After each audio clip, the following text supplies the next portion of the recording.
भारत कृषि प्रधान देश।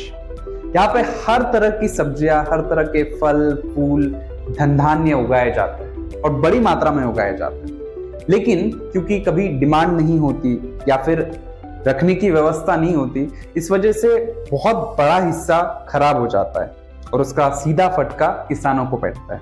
लेकिन अगर ऐसी व्यवस्था हो जहां पे ये चीजों का यूज करके कुछ और प्रोडक्ट बनाए जाए, तो ऐसे प्रोसेसिंग यूनिट अगर हो जहां पे जो भी किसानों का माल है वो लेके कुछ और प्रोडक्ट या खाने पीने की चीजें अगर बनाई जाए, तो ये जो नुकसान होता है, ये जो खराब होने वाली चीजें हैं, वो कम होगी और उसका किसानों को फायदा होगा, लोगों को भी फायदा होगा।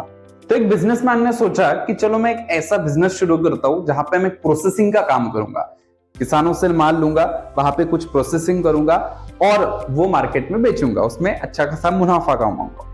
इसके लिए उसने फैक्ट्री चाहिए होती है, तो फैक्ट्री के लिए उसने जमीन ली। जमीन के बाद वहां पे पानी, इलेक्ट्रिसिटी, बेसिक जो भी चीजें लगती है, फैसिलिटीज लगती है, वो सारी चीजें व्यवस्था उसने की, फैक्ट्री खड़ी की।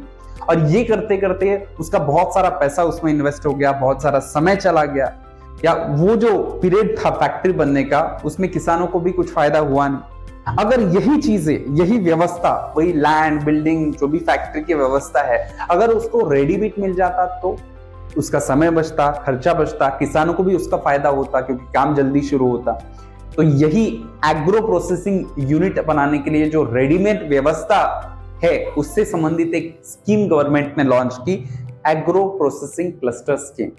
अब ये स्कीम क्या है, देखते हैं नेक्स्ट पार्ट में।